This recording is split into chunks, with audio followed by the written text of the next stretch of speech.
Welcome to Gyaniketan Girls School. Hello students, I am Arti Sharan. In my previous video, I discussed the summary of the poem Marshlands. In this, I am going to deal with the explanation. I will tell you the meaning of every line of the poem. The first line is, a thin wet sky that yellows at the rim.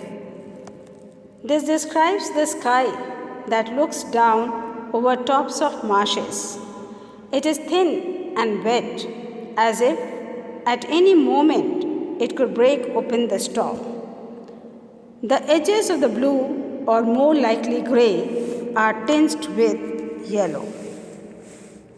The color runs around the rim and ends where the sun has dipped down below the brim. A reader is now aware that the sun has almost vanished from the sky and it appears as if a storm is about to drench the land. The second line is, and meets with sun-lost lip the marsh's brim. In this line, the marsh is described as having lip and brim. The ecosystem within it is contained. It remains inside the enclosed area while the rest of the world operates differently. In this couplet, the pools low-lying, dank with moss and mold, glint through their mildews like large cups of gold. It describes the pools that make up most of the floor of the marsh. They are low in ground and filled with moss and mold. These areas are not pleasant, at least to those who do not naturally reside within the area. While they might be unpleasantly wet and cold, they are also clearly fertile. Plants grow heartily within and around the water. The waters themselves still glint through the layers of moss. In the next couplet, among the wild rice in the still lagoon, in monotone the lizard shrills his tune. In this, the speaker moves on to describe the wild rice that is growing on the land. Here, the speaker refers to the marsh containing a still lagoon. The water is stagnant, but as previously stated, that does not mean there isn't life. It was important for Johnson to imbue this piece with larger detail to create the scene, but also the smaller ones, such as the presence of a lizard to complete the environment. These small pieces of information help a reader to fully visualize what this place is like. The lizard is said to be shrill in its tunes. The animal is faintly personified as its small cries are described as being musical in nature. The wild goose homing seeks a sheltering where rushes grow and oozing lichens cling. In this couplet, the speaker describes another animal, the wild goose. It is homing. That means it is returning home after a long journey.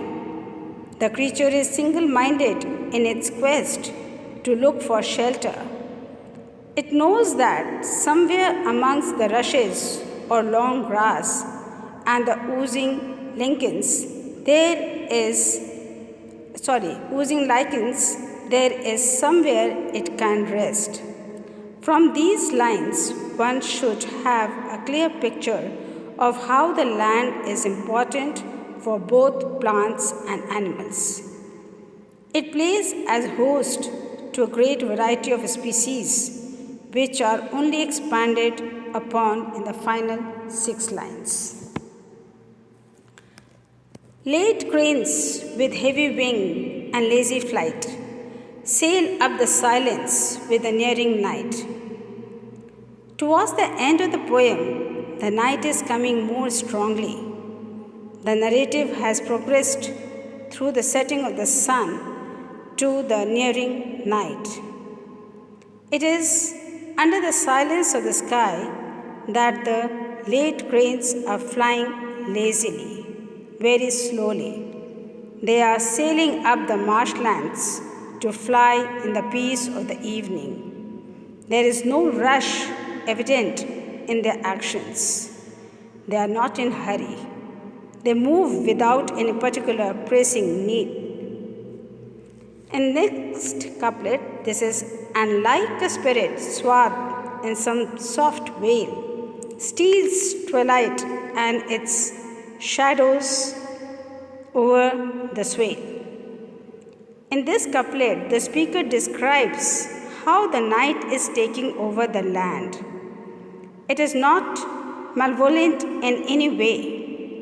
It is described as being like a spirit that moves slowly. The darkness comes over the land and takes away the remaining bits of twilight.